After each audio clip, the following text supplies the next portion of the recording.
Voilà, bonjour, bien le bonsoir. On va utiliser les petits commentaires qui sont sur la page pour pouvoir communiquer ensemble. Donc, bienvenue à ceux qui nous rejoignent maintenant. Aujourd'hui, on va faire une conférence, en tout cas. Voilà, je sollicite quand même votre participation à ce soir, puisque nous allons communiquer des informations sur le chemin de l'âme après la mort. Alors, vous avez été nombreux à demander un petit peu, à poser des questions, à être dans la demande de savoir comment ça se passe après. Donc, c'est pour ça que ce soir, à la place du soin en langage primordial, a lieu cette conférence.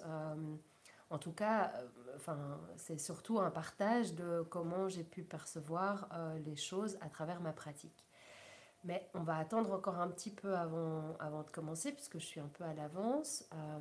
Je voudrais d'abord savoir, pour ceux qui sont déjà présents, mettez-moi un petit commentaire, dites-moi comment vous allez, qui vous êtes et d'où vous venez. Et puis dites-moi aussi si vous me voyez bien et si vous m'entendez bien. Comme ça, au moins, je peux être sûre que tout fonctionne. Coucou Frédéric, bienvenue ce soir dans cette petite rencontre d'âme à âme, hein, puisque ça a lieu tous les mardis à 20h15. À partir de janvier, donc je fais une petite pause jusqu'au 15 janvier et je reprends le mardi qui suit, donc le mardi 17, à partir de 20h30. L'horaire va changer. Mais donc je vois que Frédéric est déjà présent, je vois d'autres personnes qui sont connectées.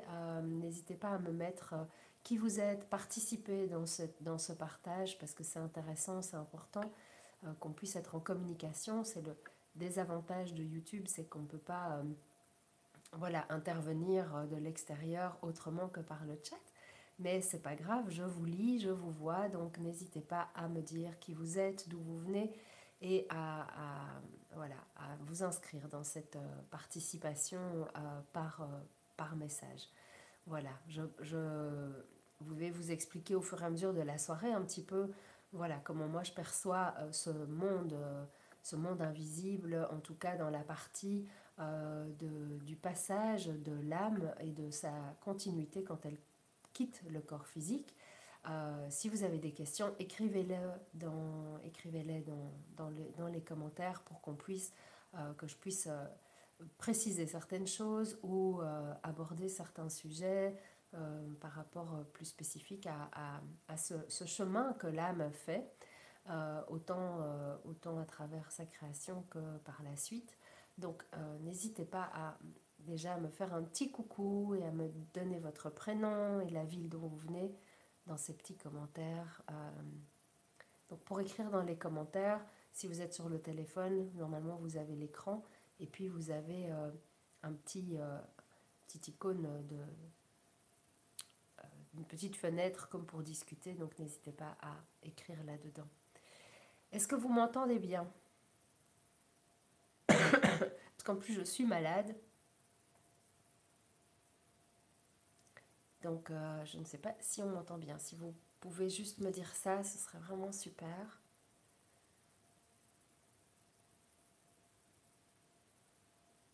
On va encore attendre un tout petit peu de toute façon avant de commencer que d'autres personnes se joignent à nous.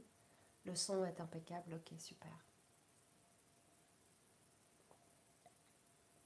Je suis à la grenadine, hein, c'est pas du vin. Salut Adrien. Maria. Les autres, dites-moi qui vous êtes. C'est sympa de faire connaissance. Il y en a pas mal qui ont réagi au post, aux commentaires que j'avais mis sur le post ce matin sur Facebook. Où j'avais répondu à une personne qui a demandé un petit peu. Donc, ah, super. Ben, bonjour Pierre, bienvenue. Super, si on m'entend bien, c'est parfait. Génial. Si vous avez déjà des questions que vous souhaitez aborder dans ce chemin de l'âme qu'elle effectue après la mort du corps physique, écrivez déjà vos questions puisqu'elles apparaissent à l'écran et je peux commencer alors à vous répondre. Mais voilà, il est juste 20h15. Donc voilà. C'est intéressant aussi de savoir de quelle région vous êtes, puisque moi je suis en Belgique. Il y en a quelques-uns qui sont en Belgique aussi ici. C'est intéressant de voir aussi le parcours que vous avez, si vous êtes aussi dans l'énergétique, dans la spiritualité. Quel est votre chemin par rapport à ça? Quel est non seulement votre chemin, mais peut-être aussi déjà vos connaissances. Et puis c'est intéressant de rencontrer, de confronter un peu les expériences. N'hésitez pas à partager ça. C'est ça qui fait la richesse aussi de, des enseignements, c'est on peut avoir d'autres visions des choses. Ici, moi, ce que je vais vous partager, ce sont euh, des choses que j'ai rencontrées dans ma pratique, puisque en fait, je suis curandera, donc c'est une guérisseuse dans la pratique chamanique. Voilà, donc je communique avec le monde invisible étant le monde qui nous entoure, qui est constitué d'énergie. D'ailleurs, nous aussi, nous sommes constitués d'énergie. Et donc, j'agis autant sur le plan physique, émotionnel ici, que aussi sur les différents plans. Bonsoir Lynn. Et tu entends bien, super, merci. Bienvenue. Autant je communique avec les guides, autant ça peut être de pouvoir voir et avoir accès aux informations de vos vies antérieures, du transgénérationnel, etc. Salut Julie, bienvenue. Julie, je ne sais pas si tu sais, mais aujourd'hui, on n'est pas sur un soin en langue primordiale. Donc d'habitude, les rencontres se font le mardi à 20h15. C'est le dernier de l'année aujourd'hui. On n'est pas sur un soin en langue. Peut-être que quelque chose viendra après, je ne peux pas vous le garantir. On est aujourd'hui sur un partage sur le chemin de l'âme après la mort du corps physique. Et, euh, je vais vous partager cette expérience que je rencontre dans ma pratique, donc dans les soins, dans les personnes que je peux rencontrer, et puis dans les défunts, dans les guides aussi, qui m'apprennent beaucoup de choses, puisque en étant connecté à ces énergies de l'univers, autant dans ce monde-ci que dans les différents autres mondes, on peut avoir accès à toutes ces informations qui permettent de comprendre comment ça fonctionne et quel est notre chemin ici, et puis quel est aussi le chemin que l'univers prend et comment il fonctionne. Et c'est intéressant parce que du coup, ça nous permet de nous adapter, en comprenant, on peut mieux assimiler aussi ce qui se passe et les événements que l'on peut vivre dans notre quotidien. Voilà. Et donc en chamanisme, on travaille avec trois mondes, le monde d'en bas, le monde du milieu, le monde d'en haut. Chacun a ses guides et chacun a une fonction différente. Mais là, je ne vais pas rentrer dans le détail puisqu'on ne rentre pas dans ce cadre-là dans notre sujet du jour. Mais en tout cas, ces trois mondes nous permettent d'avoir accès à des guides avec des connaissances différentes. Et en réalité, toute la connaissance est en nous. Pourquoi? Parce que simplement, en tout cas dans ma vision des choses, et je ne détiens pas la vérité, hein, je vous transmets juste ce que moi j'ai perçu. En tout cas,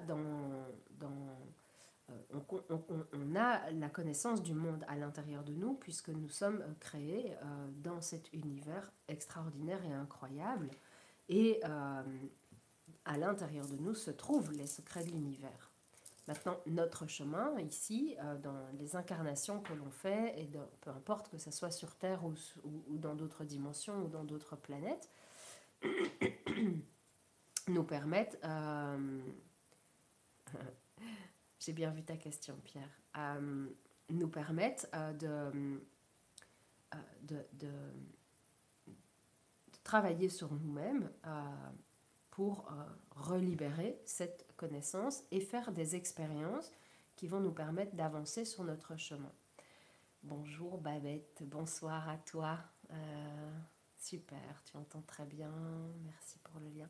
Peut-être que les messages arrivent un peu en retard, parce que je vois que vous me répondez à des questions que vous entendez bien d'avant. Donc je me dis peut-être qu'il y a un petit retard, donc pas de stress, hein, ça va. Super. En tout cas, bienvenue. Et donc ici, on est dans un chemin qui permet de revenir au fur et à mesure dans des connaissances et dans cet accès à cette... c'est un peu comme si on avait un incarnation, elles servent à ça, elles servent à venir travailler sur nous-mêmes pour redécouvrir qui on est et notre vérité pour qu'on puisse se réunifier dans cet univers incroyable qui nous entoure. Alors on a tous des missions particulières et je voyais la question de Pierre que je vais reprendre tout de suite.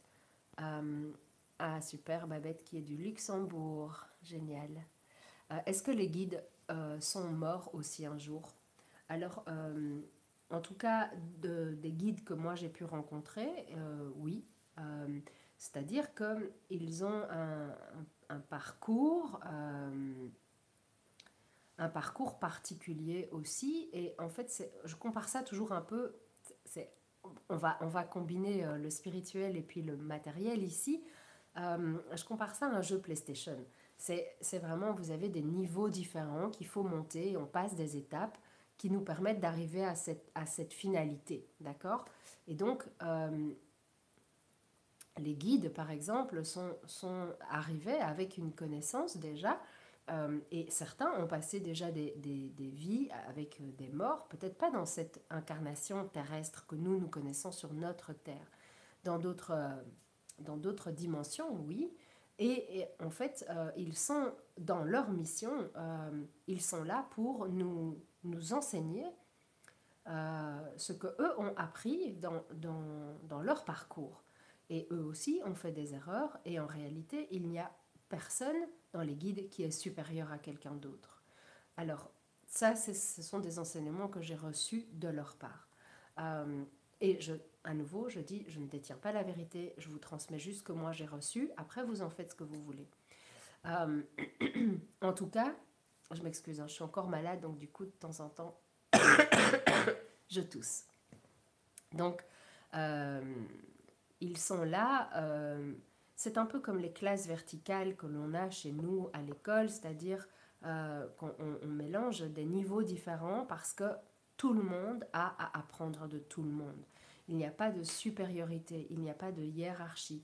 Et ça n'est pas parce que ce sont des guides de lumière qui ont une vibration beaucoup plus élevée que la nôtre, un taux vibratoire beaucoup plus élevé que le nôtre, que ce sont des êtres supérieurs.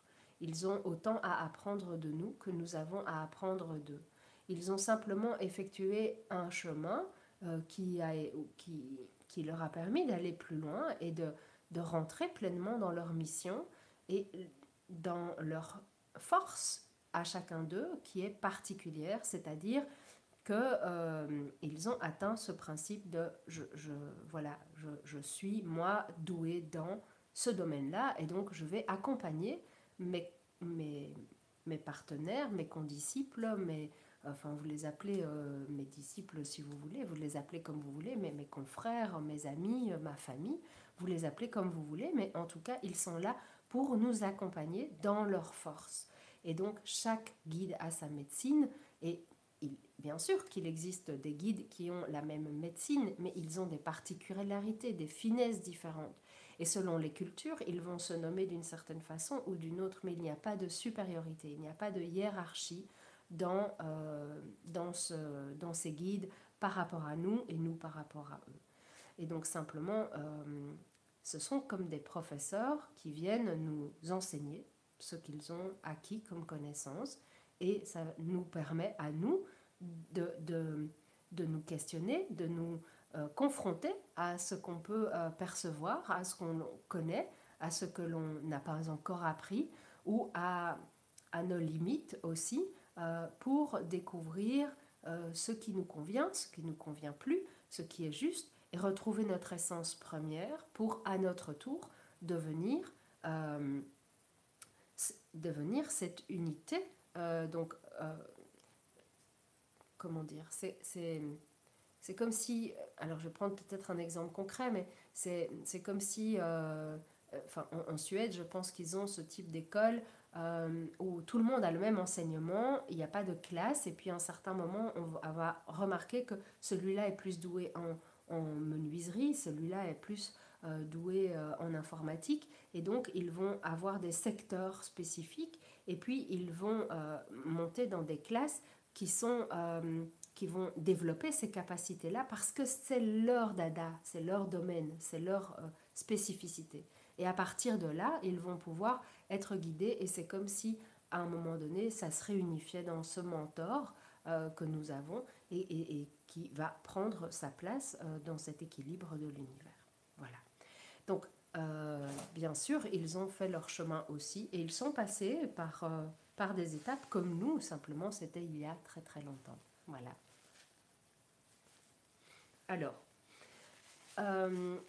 l'idée c'était de ce soir de parler de ce chemin justement de l'âme, et donc voilà. En tout cas, les âmes qui sont incarnées ici, lorsque le corps décède, lorsque la personne décède, l'âme va rester attachée au corps pendant 3 jours. Elle va rester aux alentours de ce corps afin de pouvoir vérifier simplement si le corps est encore en mesure de le recevoir ou pas. Vous savez que l'âme se trouve à l'intérieur de vous, qu'elle elle a sa particularité, et qu'en fait c'est une symbiose qui se crée entre le corps et l'âme, d'accord? Et il y a un partenariat entre les deux. Et donc à un moment donné, quand le corps décède, eh bien simplement l'âme va vérifier qu'elle peut encore rentrer dans ce corps ou pas. Pourquoi? Parce que l'âme, en temps normal, dans votre quotidien, peut avoir déjà des sorties de corps. Ça veut dire qu'elle va pouvoir voyager à travers les mondes, d'accord? Ça demande parfois un peu de pratique, parfois ça se fait de manière spontanée sans qu'on le veuille, et on se retrouve ailleurs et en dehors de son corps. J'ai eu cette expérience alors que je n'étais pas encore dans le développement de mes capacités, mais j'avais déjà des phénomènes depuis petite, bien sûr, que j'avais fermés parce que j'étais terrorisée, mais ces phénomènes-là, il y a des moments où ça revient. Quand on ferme, ça réexplose à un moment donné.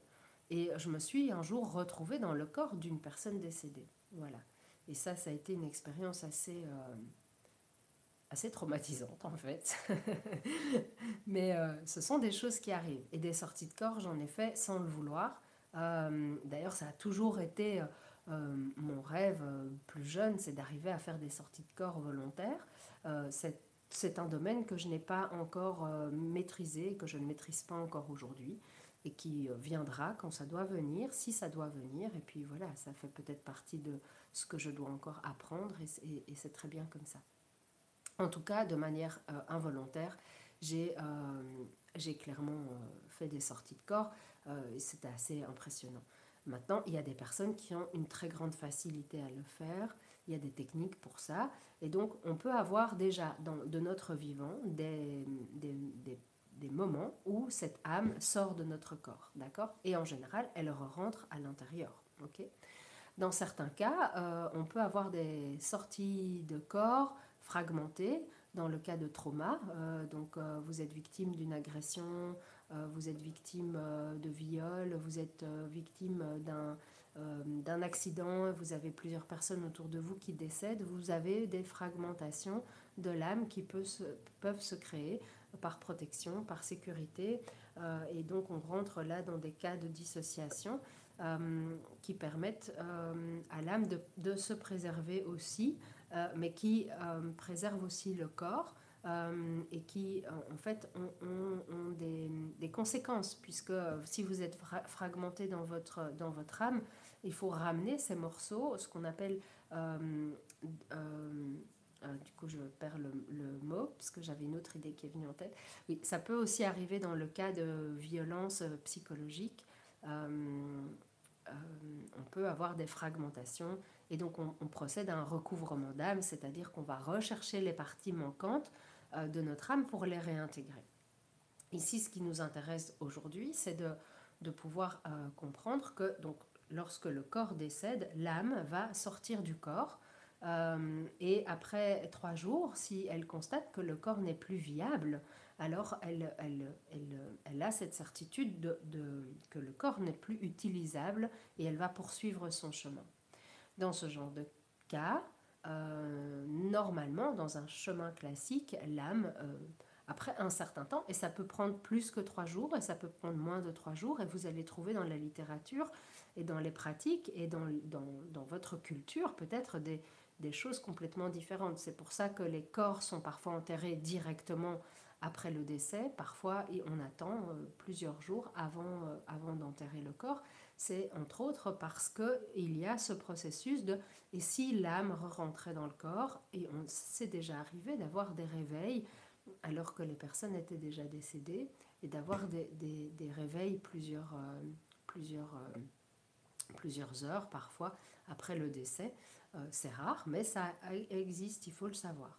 Donc on a ici le chemin classique, c'est que bon, le corps, voilà, elle est décédée, enfin, la personne est décédée après 3 jours, l'âme ne réintègre pas le corps et poursuit son chemin, c'est-à-dire que normalement elle passe de l'autre côté du voile, d'accord?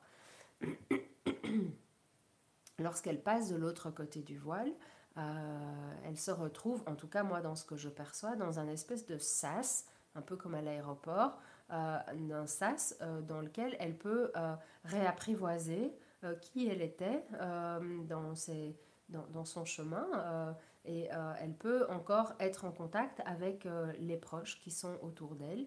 Et lorsqu'elle décide de poursuivre leur chemin, puisque c'est leur objectif, c'est de poursuivre ce chemin, alors dans ce cas-là, elles vont continuer et elles vont décider de passer derrière ce sas, si vous voulez. Hein, mais ça fait partie de quelque chose qui est une unité. Hein, on n'est pas dans quelque chose de cloisonné. Il y a juste que le voile, une fois qu'on est passé de l'autre côté du voile, eux peuvent recommuniquer avec notre monde, bien sûr, et on peut recevoir des messages de nos défunts, on peut communiquer avec eux, ils peuvent nous transmettre des messages, ils peuvent nous envoyer des signes à partir de ce passage-là. Nous, on ne peut pas passer de l'autre côté du voile si on n'est pas décédé, parce que c'est un risque de ne pas pouvoir revenir, d'accord? Donc on ne passe jamais ce voile tant qu'on est, par exemple, si vous faites une sortie de corps en voyage astral, vous ne passerez pas ce voile, d'accord? Normalement, il y a même un espèce de rebond qui fait qu'on ne passe pas ce voile si on n'est pas décédé.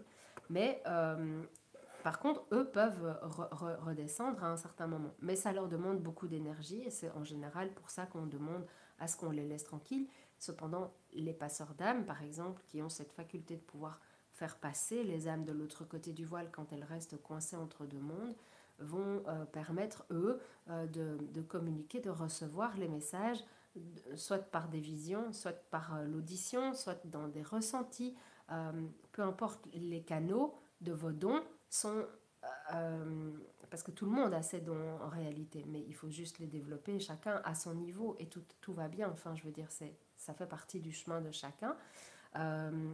Il y a plusieurs canaux. Il y a la vue, vous utilisez vos 5 sens tout simplement, d'accord? Il y a la vue, il y a l'odorat, il y a le gustatif, il y a le ressenti. Alors le ressenti, ça se manifeste de différentes façons. Ça peut être soit dans le ressenti au niveau corporel, soit ça peut être comme si on détenait l'information à l'intérieur de soi et on a une information qui vient. On ne sait pas comment, mais elle est là.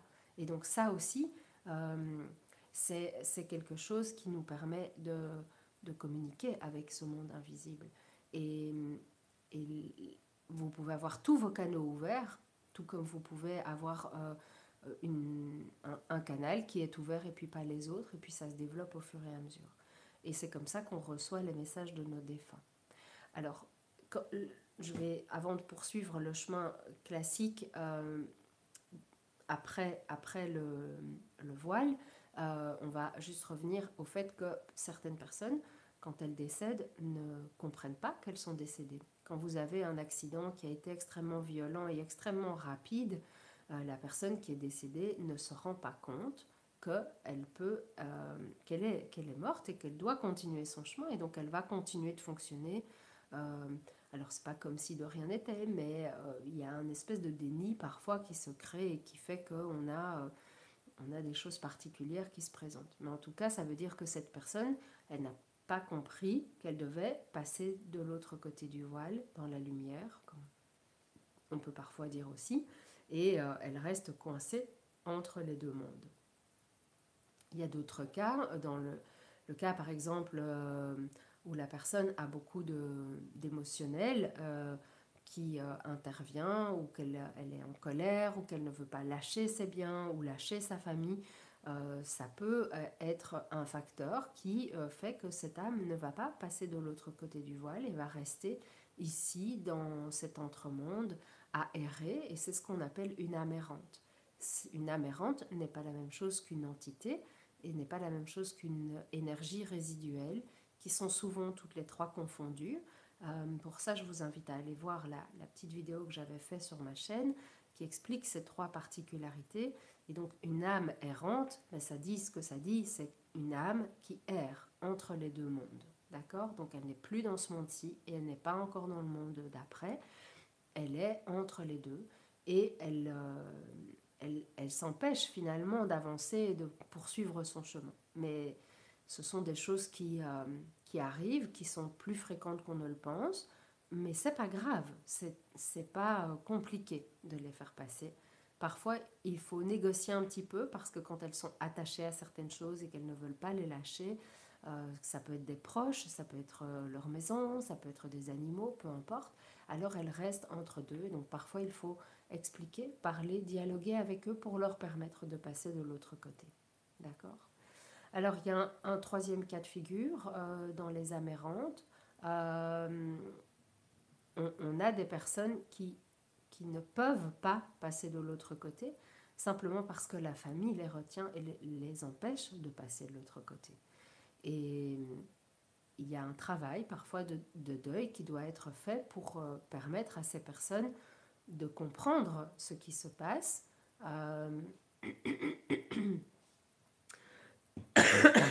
Et puis, c'est vraiment un travail d'acte d'amour qui est là derrière, d'accepter que le défunt soit défunt, et puis qu'il doive poursuivre son chemin, et qu'on accepte de rentrer dans la séparation.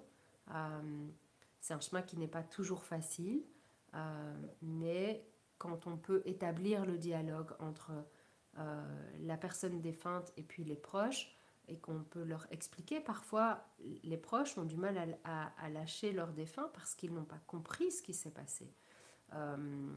Quand on retrouve quelqu'un de décédé et qu'on ne sait pas comment il a vécu ce moment, comment est-ce qu'il a souffert, qu'est-ce qu'il s'est passé, tous ces questionnements-là permettent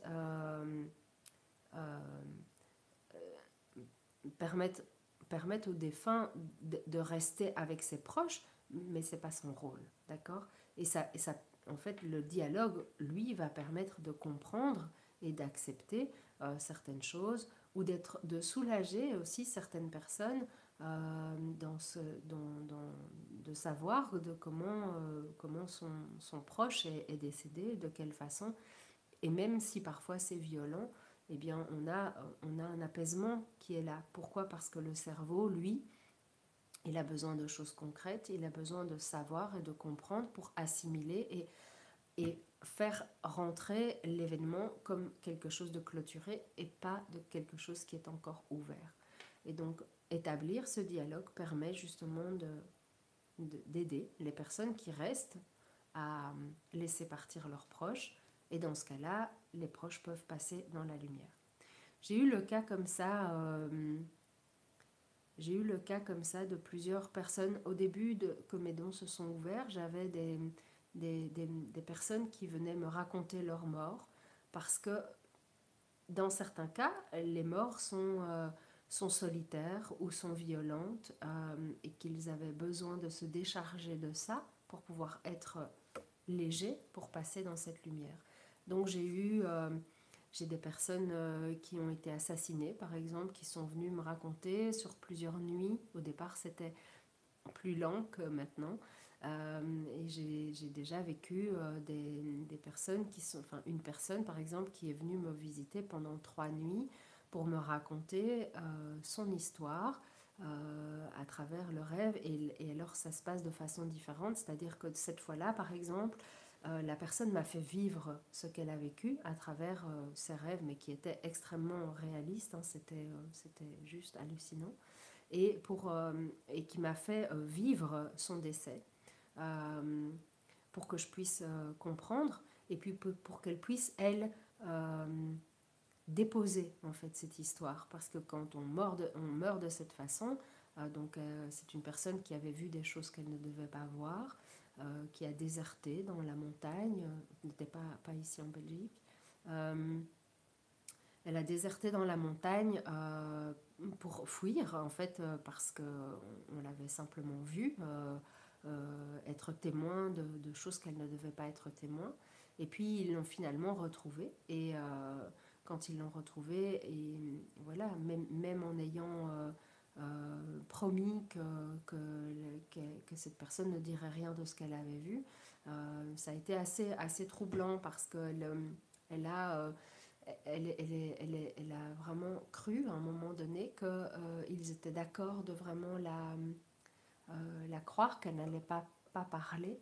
Et au moment où ils se sont serrés la main pour conclure d'un accord de confidentialité, je vais dire ça comme ça, eh bien, un des membres du groupe était passé par derrière et il lui a tiré une balle dans la nuque. Et j'ai senti cette balle me traverser, j'ai senti que je basculais, et puis j'ai senti le sang qui coulait dans ma nuque, et puis c'était le trou noir.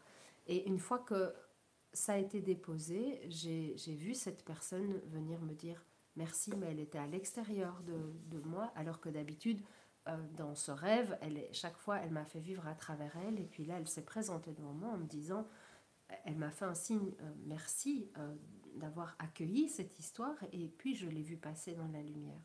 Et donc ce sont toutes des choses comme ça, c'est un métier extraordinaire, parce que on aide des personnes à pouvoir poursuivre leur chemin, à pouvoir se réincarner par la suite, si cela est son chemin, hein. Euh, de permettre à des familles de se retrouver dans l'au-delà aussi. J'avais un jeune homme qui était décédé dans un incendie avec sa mère et son frère, et qui avait refusé de passer de l'autre côté du voile, parce que adolescent, estimait devoir encore vivre des choses, et donc vivait ça dans ce monde entre deux, alors qu'en fait, en étant de l'autre côté du voile, cette personne peut tout à fait vivre encore des expériences, découvrir des choses, découvrir le monde à travers ce, ce, ce passage. Donc, c'est pas parce qu'on passe de l'autre côté du voile qu'on n'a plus accès à cette terre. Ce sas dont je vous parle vous permet de voir vos proches, vous permet de, de découvrir des choses. Donc si vous n'avez jamais été au mont Everest, eh bien vous pouvez y aller de là-haut et voir ça. Vous pouvez découvrir toutes ces choses. Vous pouvez vivre... c'est comme un film que vous regardez d'en haut, quoi, simplement. Voilà. Et donc, en expliquant cela à ce jeune homme, il a pu retrouver sa mère et son frère qui l'attendaient de l'autre côté du voile, puisque eux ne pouvaient plus vraiment redescendre et le convaincre. Et puis lui, il ne voulait pas. Donc chaque fois, c'était un peu une fuite. Et puis ils se sont retrouvés. Et c'est un moment extrêmement émouvant de voir cette famille qui se retrouve. Voilà. Donc, le chemin de l'âme entre deux mondes est un chemin qui est propre à chacun. J'ai eu deux personnes comme ça qui s'étaient rencontrées dans le monde entre deux, et qui sont devenus potes en fait, et qui faisaient des blagues à l'un et à l'autre. Ils embêtaient des personnes dans leur entourage. Et c'était des gars très blagueurs comme ça, c'était assez fabuleux.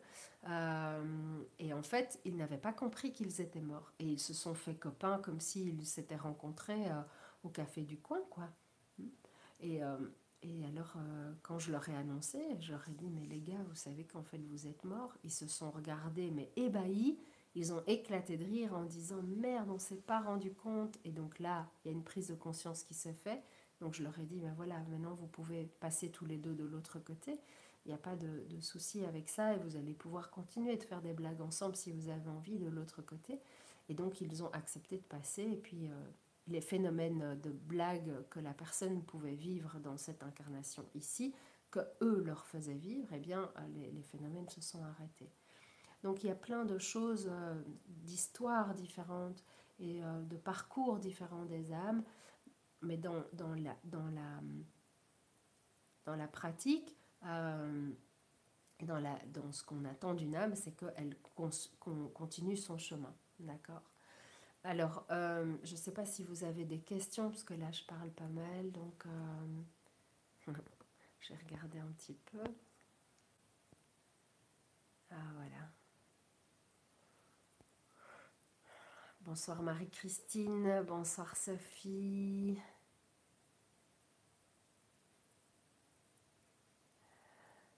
Ah, ouais, j'ai vu ta question, hein, Sophie.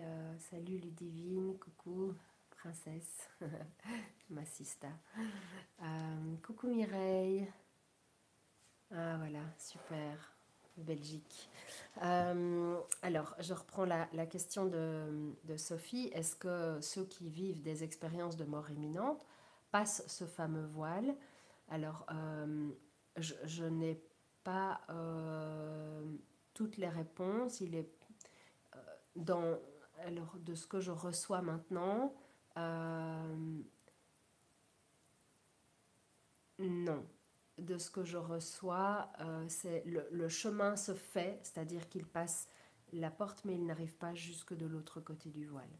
Ils ont un aperçu jusqu'à vraiment à ce voile, mais après, voilà, c'est les informations que je reçois maintenant. Ils arrivent jusqu'à ce voile, mais ils commencent à le passer et puis ils reviennent. Voilà. Et ce laps de temps peut durer, c'est-à-dire que euh, il n'y a pas que 30 secondes. Puis la notion du temps avec l'univers, elle est complètement différente du temps que nous, on a.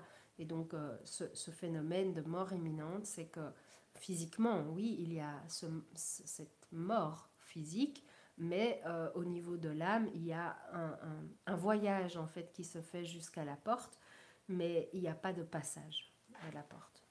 Voilà. Alors, je ne sais pas si du coup c'est plus clair pour toi ou si quelqu'un veut réagir, n'hésitez pas. Très bien. Alors, je vais quand même faire une petite parenthèse ici dans ce qui se passe à l'heure actuelle, puisque on a un problème particulier qui se pose pour le moment. En tout cas, moi, dans la pratique de ce que je vois, voilà, j'ai vu ça très régulièrement. Et dernièrement, j'ai rencontré une personne qui m'a dit la même chose. Donc, je ne suis pas la seule à percevoir ça. Maintenant, c'est de nouveau ma perception et puis la perception de l'autre personne aussi. C'est peut-être pas la vôtre et je respecte tout à fait les choix de chacun quant à ce que je vais dire ici, parce que je sais que ça peut provoquer certains remous, on va dire ça. Accueillez la réalité de chacun, hein, d'accord.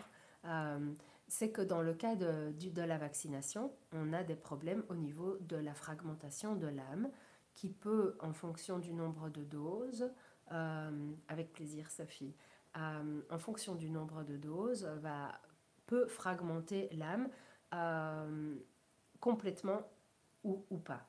D'accord. Donc il y a des morceaux d'âme qui peuvent sortir, qu'on peut éventuellement réintégrer.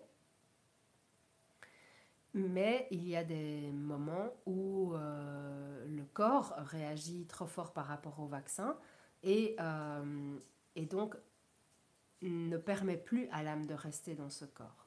Et donc ça pose un problème puisqu'on a plusieurs cas de figure. C'est que si c'est un cas de fragmentation et qu'on nettoie énergétiquement le corps au niveau du vaccin, on peut réintégrer les parties qui sont fragmentées. D'accord.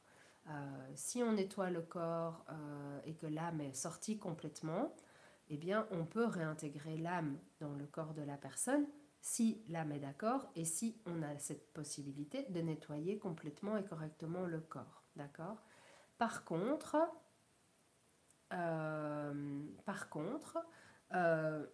si maintenant le corps est trop abîmé, même si on le nettoie, il est possible que l'âme ne veuille pas rentrer dedans. Et donc là, on a un problème, puisqu'on a un corps et puis on a une âme. Et normalement, ils sont censés être ensemble pour pouvoir travailler ensemble et avancer et se maintenir.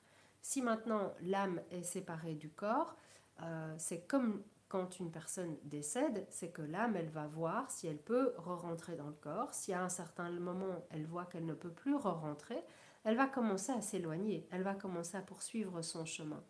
Et donc, elle reste comme une âme errante, ce qui pose problème parce que les passeurs d'âme, qui sont passeurs d'âme mais qui ne voient pas et qui ne savent pas distinguer qui est la personne qui vous accompagne, je reçois quelqu'un, je sens qu'une âme errante est à côté d'elle, je lui demande qui elle est.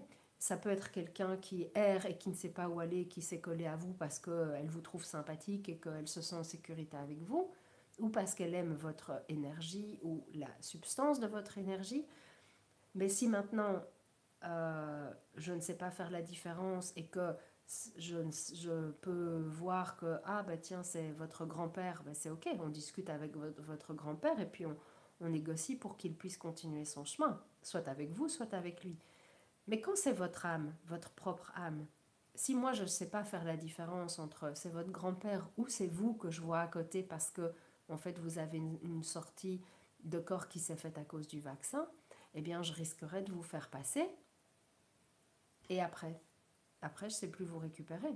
Donc c'est un problème, d'accord?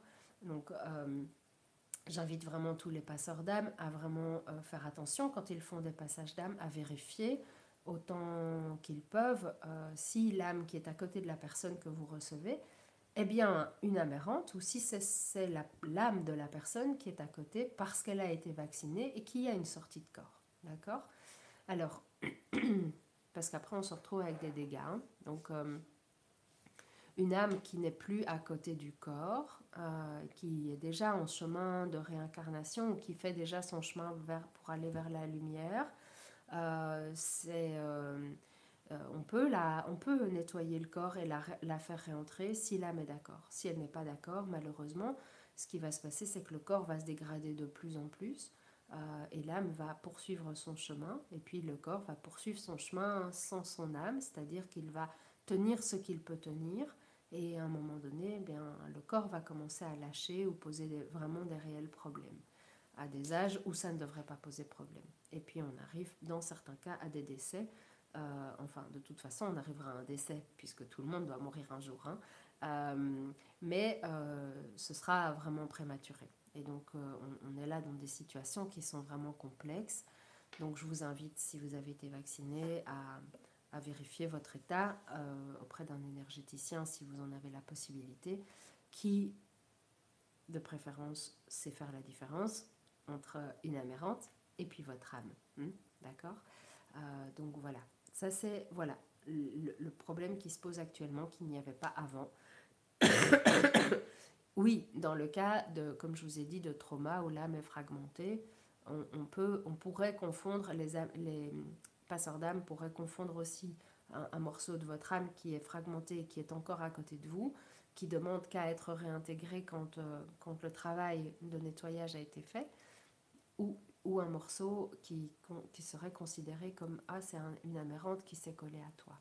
Donc, d'où l'importance de bien choisir vos praticiens, s'il vous plaît. Faites attention, travaillez avec des personnes de confiance pour ne pas voilà, faire des dégâts. Après, ça fait partie du chemin et tout est juste, donc ce que vous devez vivre, vous le vivrez.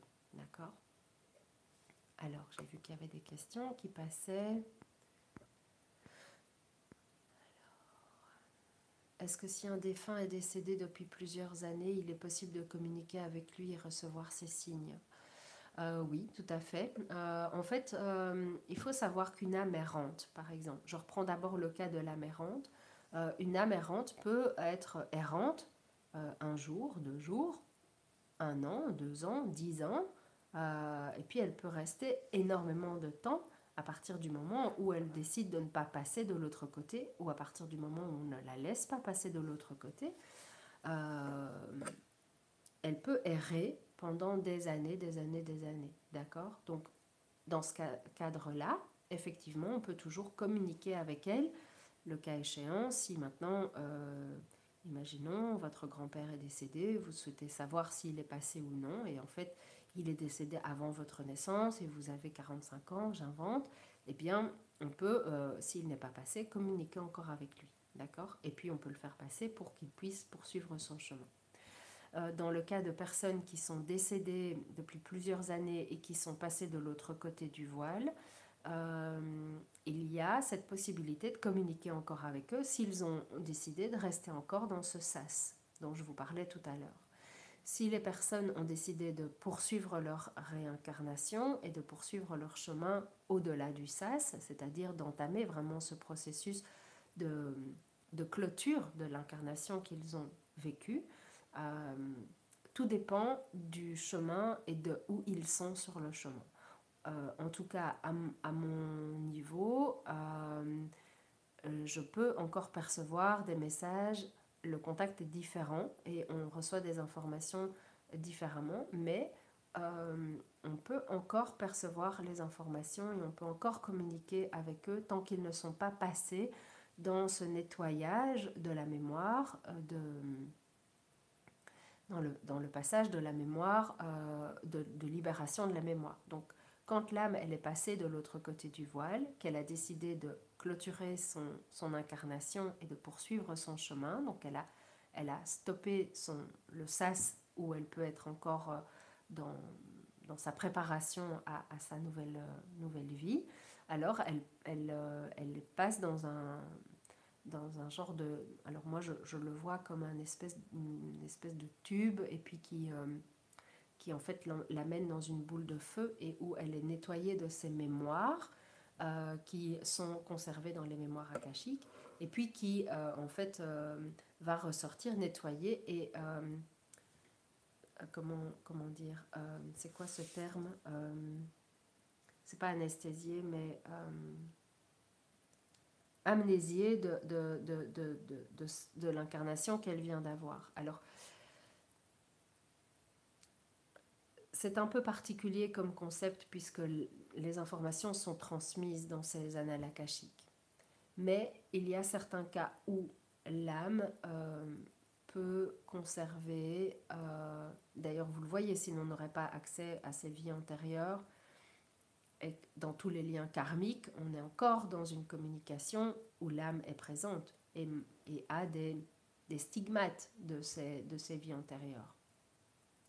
Il y a des parties d'âme qui peuvent se réactiver avec cette incarnation-ci et une incarnation précédente.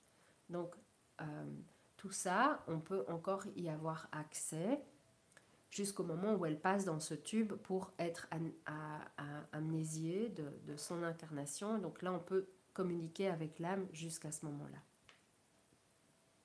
Donc quand elle est seulement dans son processus, dans son chemin vers la réincarnation, mais qu'elle n'a pas encore été nettoyée.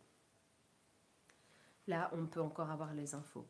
Si maintenant elle est réincarnée, on peut... Alors ça je ne sais pas si tout le monde le fait, mais en tout cas, moi, je peux voir cette âme, quand elle est réincarnée, je peux voir où elle est réincarnée, de quelle façon et dans quelle dimension elle est. Ça permet de parfois avoir une confirmation, de dire « Ah ben voilà, ma grand-mère, en fait, maintenant, elle est un homme sur un bateau en train de faire de la voile et elle est devenue marin. » Voilà, ça permet d'avoir des informations de ce type-là. Mais, par contre, pour avoir accès à des informations, imaginons dans le transgénérationnel ou dans des secrets de famille qui doivent être levés, alors pour avoir accès à des informations, il faut passer par les annales akashiques. D'accord ? Et donc la communication avec le défunt en soi n'est plus une communication au défunt où on a un échange et où on a un partenariat avec lui et où on peut échanger et dire grand-mère je t'aime ou qu'elle puisse vous le dire. On n'est plus dans ce cadre-là. On est là juste dans des informations. On a bien sûr des informations au niveau émotionnel aussi, mais on n'a plus cette communication comme si on était en triangle, d'accord, à trois. On est là dans une lecture, simplement. Voilà. J'espère avoir répondu à ta question, Sophie.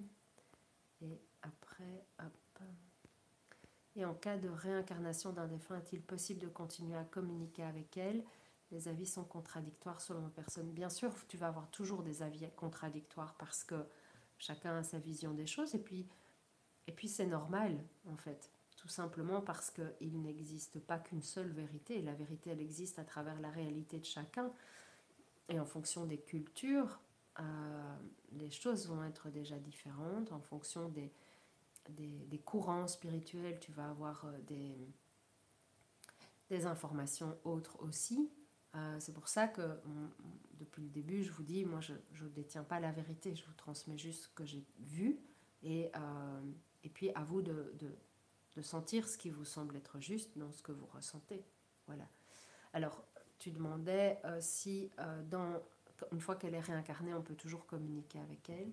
On peut rentrer en communication avec la personne réincarnée. Donc, ce sera la même âme, d'accord?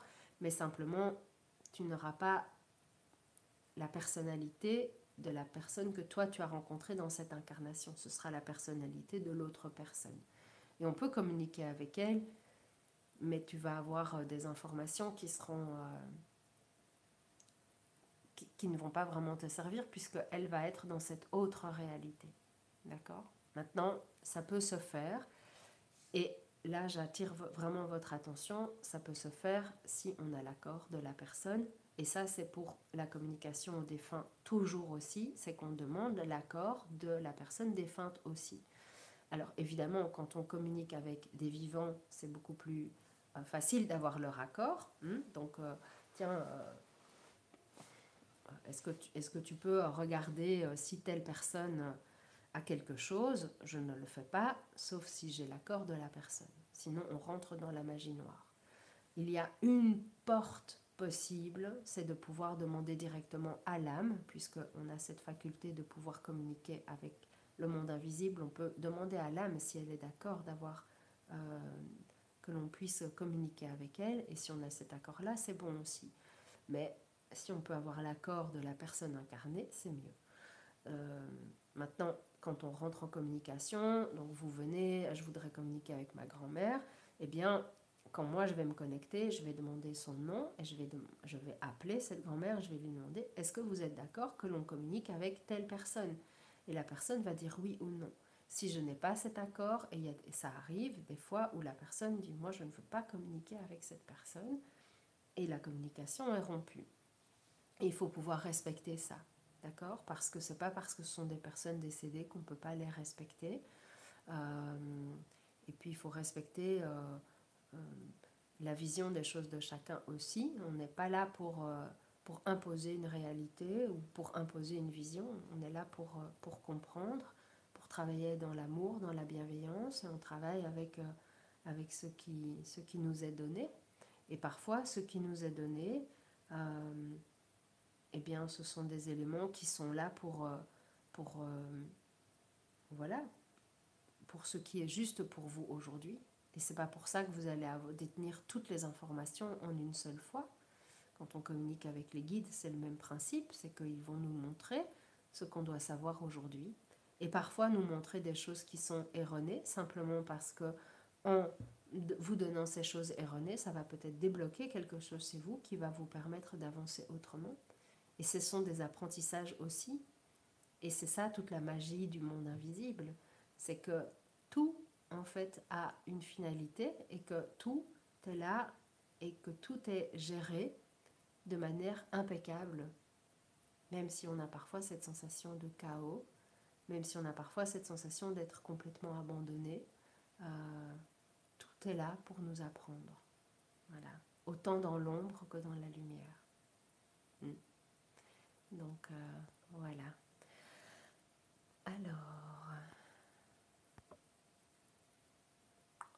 Alors, je vais peut-être juste vous parler de cette réincarnation, puisqu'on est sur le cas de la réincarnation. La réincarnation, elle se fait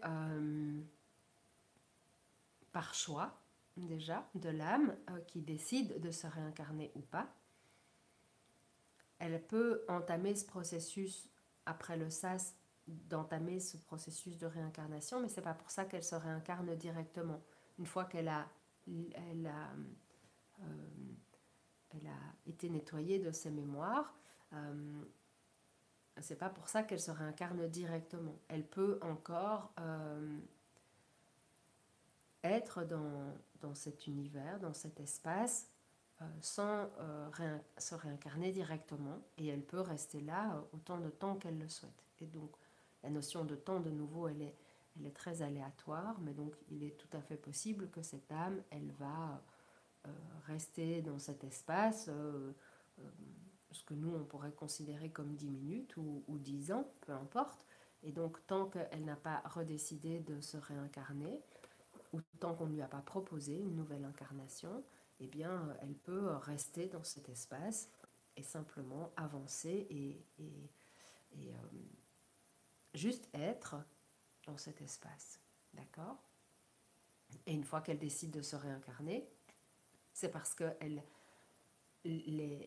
tout concorde dans ce qu'elle doit travailler, et c'est parfois le temps aussi de trouver la bonne famille dans laquelle venir.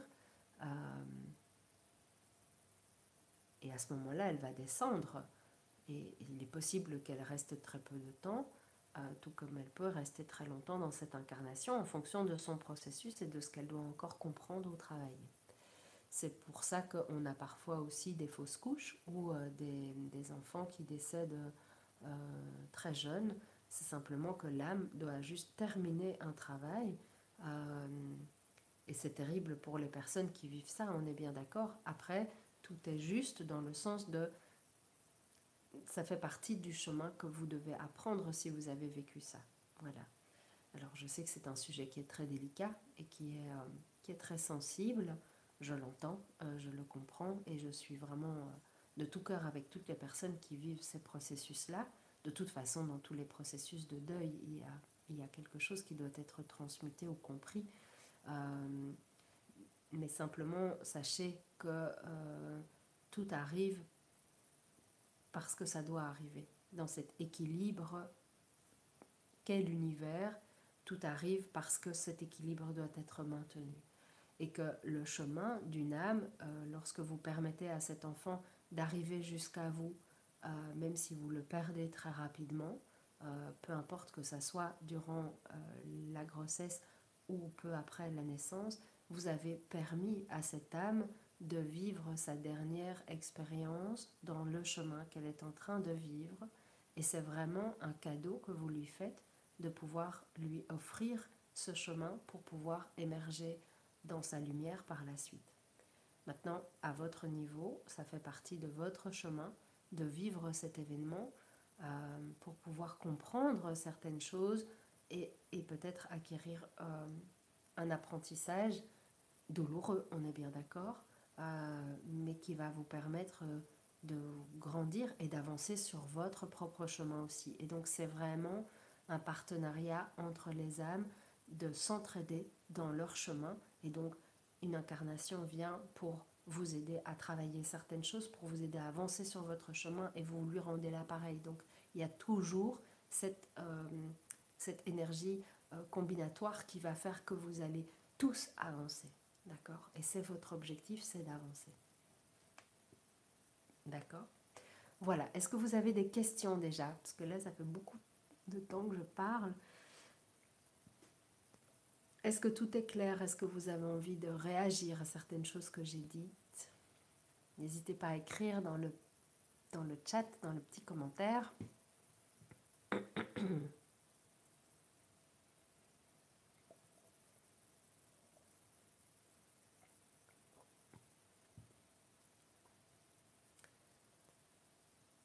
Vous êtes bien silencieux, dites donc. Et moi, je papote et je papote et je papote. C'est ça, hein, YouTube. On ne peut pas échanger en direct. C'est dommage de ne pas avoir voilà, cet échange verbal. C'est un truc qui me manque quand même. Voilà, voilà. Alors, est-ce qu'il y a quelque chose d'autre que je dois vous transmettre aujourd'hui ?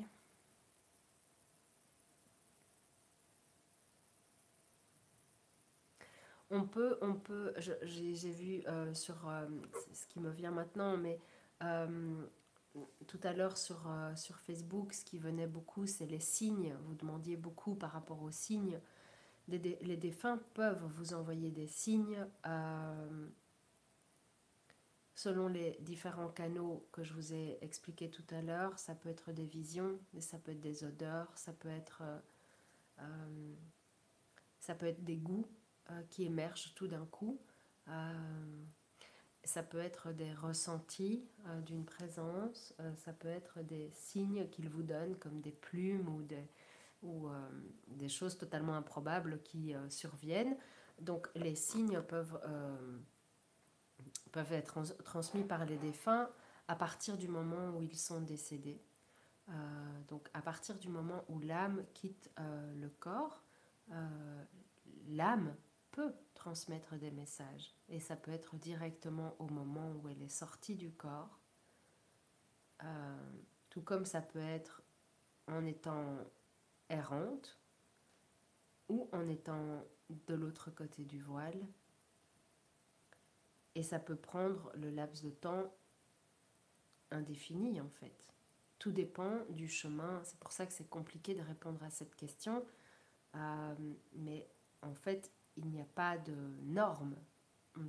Tous les chemins vont être différents en fonction des personnes et des personnes décédées. Donc on peut avoir des personnes qui vont recevoir des signes directement au décès, et puis il y a des personnes qui peuvent intervenir 3 ans plus tard par une odeur, par une présence, par un rêve éveillé, et se présenter dans vos rêves d'une façon particulière. Donc il n'y a pas de... Tout dépend de la prise de conscience de l'âme aussi, de ce qu'elle vit dans son chemin, en fait, et dans sa prise de conscience. Si c'est, imaginons quelqu'un qui a été malade très longtemps et qui s'attend à mourir, le jour où elle décède, elle peut très bien donner déjà un signe à ce moment-là, que par exemple, une personne qui serait décédée dans un accident ne pourrait peut-être pas le faire parce qu'il n'y a pas encore cette assimilation de je suis mort, d'accord? Et donc va peut-être mettre plus de temps à interagir. Et comme je disais tout à l'heure à une personne, si une personne par exemple ne croit pas à cette réincarnation et à l'au-delà, elle ne va peut-être pas juste penser au fait que ah ben oui, en fait je peux donner un signe comme quoi je vais bien, d'accord? Donc les signes peuvent être là, tout comme ils peuvent ne pas être là. Voilà. Et en fait, moi j'ai envie de soulever juste cette question. C'est en quoi est-ce que c'est essentiel pour vous de recevoir un signe de votre défunt? Et pour qui est-ce que vous cherchez ce signe? Est-ce que c'est pour vous réassurer, pour être sûr que la personne va bien, ou est-ce que vous le faites pour être en confirmation que cet autre monde existe? Et donc questionnez-vous un petit peu sur les signes que vous attendez, à quoi ils vont vous servir. Pourquoi est-ce que c'est si important pour vous d'être en contact avec les signes de vos défunts? Voilà. Parfois ça permet de faire le deuil, d'avoir des signes, mais est-ce que vous avez vraiment besoin de ça, de cette sécurité-là, pour avancer dans votre chemin? Ça, c'est une autre question. Après, moi, je suis psychologue de formation, donc c'est pour ça que j'accompagne beaucoup dans la spiritualité, dans le chemin et le travail de la mort, parce que la mort, elle peut être à différents niveaux. Elle peut être physique, mais elle peut être mentale aussi. Et, et le bagage psy que j'ai pu avoir dans les nombreuses années précédentes me permet aussi parfois de soulever ce genre de questions qui vous ramènent aussi à qu'est-ce qui est essentiel pour vous et où est-ce que vous en êtes dans ce chemin par rapport à la mort, dans ce sujet qui est extrêmement tabou et qui crée des souffrances terribles juste parce qu'il est méconnu. Mais la mort, c'est la vie, c'est un cycle, c'est une unité. On ne peut pas dissocier les deux. Quand vous êtes en train de naître, vous êtes déjà en train de mourir. Il faut prendre conscience de ça. Et quand on est vivant, dans la vie de tous les jours, personne ne sait savoir quand il va mourir. Si ça tombe dans 2 minutes, je tombe là, raide morte devant vous. Hein. Et c'est ok, ça fait partie du chemin, d'accord? Donc voilà, ce sont des questionnements et ce sont des enseignements que j'ai à cœur de transmettre, autant dans la connaissance comme on peut le faire ici, dans la compréhension du chemin, mais autant aussi dans ce que ça vient réveiller chez vous. Pour ceux qui sont en Belgique, il y a des enseignements qui sont donnés ici, dans le centre Mieki, qui travaillent justement cette détaboutisation, je vais dire ça comme ça, de ce qu'est la mort, pour prendre conscience de ce qu'est la vie et profiter à 300% de cette vie ici, en étant pleinement vivant dans votre réalité et en prenant conscience que l'on peut être dans la vie, même quand il y a des décès, même quand on perd des proches, et de travailler la notion du deuil à différents niveaux, et pas seulement quand il y a des défunts, mais de travailler aussi le deuil des images, des croyances que l'on se crée, de comment doit être un couple, de comment doit être un ami, comment doit être une relation, de comment on doit être, de qui on veut être et pourquoi on veut être cette personne à tout prix, et d'apprendre à faire le deuil de tout ça pour exister simplement. Donc s'il y en a qui sont intéressés, qui sont en Belgique, n'hésitez pas à revenir vers moi pour cet enseignement. Et voilà, ça fait déjà 1h10 que je papote, donc je pense qu'on va doucement clôturer, sauf si vous avez des questions. Donc je vais vous laisser juste 5 minutes pour réécrire certaines choses si vous le souhaitez. Et voilà, donc en janvier, il y a cet enseignement de la corneille blanche qui rouvre et qui permet de travailler la notion de mort.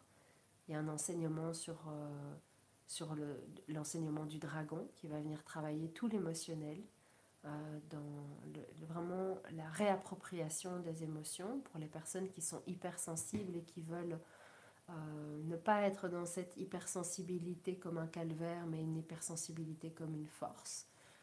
C'est un travail vraiment magnifique.